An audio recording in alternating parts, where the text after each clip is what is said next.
Some performers chase attention. Catherine O'Hara lets it find her.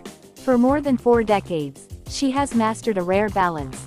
Being outrageously funny without ever begging for laughter, emotionally honest without tipping into sentimentality.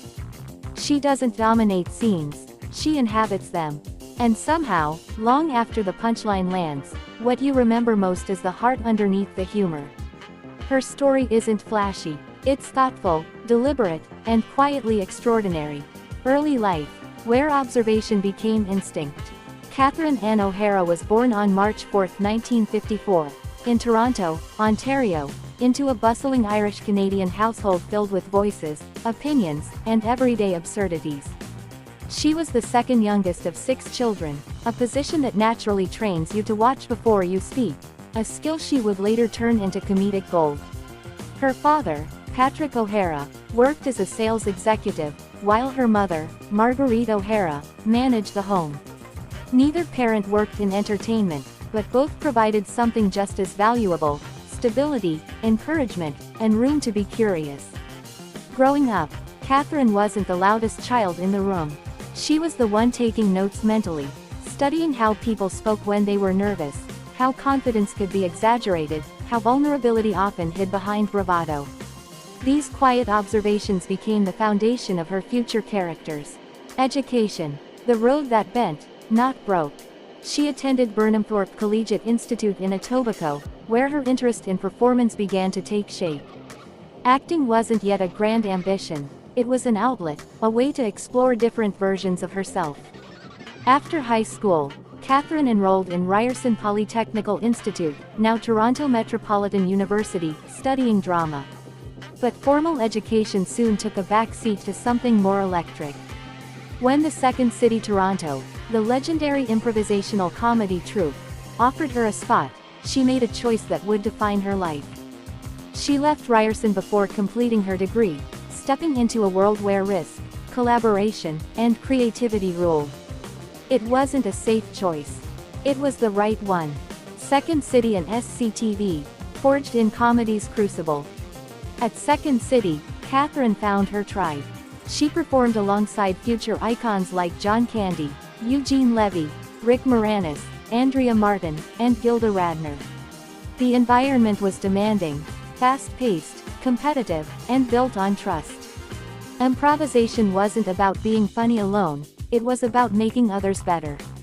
That philosophy followed her to SCTV, Second City Television, where she became a breakout star from 1976 to 1984. Week after week, she transformed herself into wildly different characters: melodramatic actresses, clueless socialites, overconfident performers, each one sharp, specific, and deeply human. Her work earned her multiple Emmy Awards, but more importantly, it earned her a reputation as a performer's performer: generous, fearless, and endlessly inventive. Film career.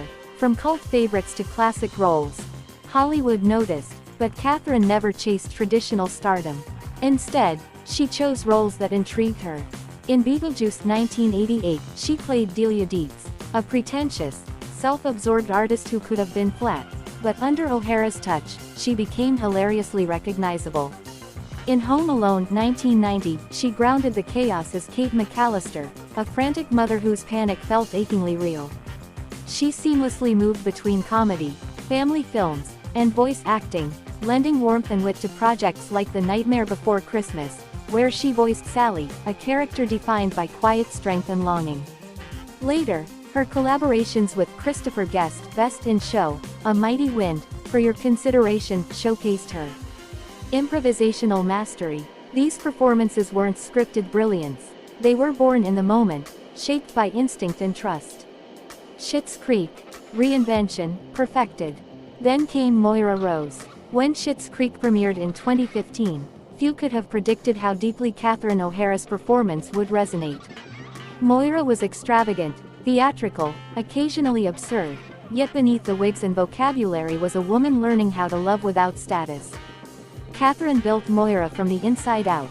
The voice, the posture, the emotional restraint slowly giving way to sincerity. By the show's final season, Moira wasn't just funny, she was beloved.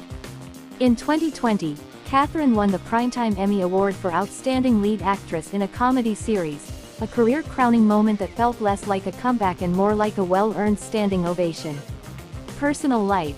Quiet strength behind the curtain. Despite her fame, Catherine O'Hara has always guarded her private life with care. She married Beau Welch, a production designer and director, in 1992. Their relationship has endured for decades, a rarity in the entertainment industry, built on shared creativity and mutual respect.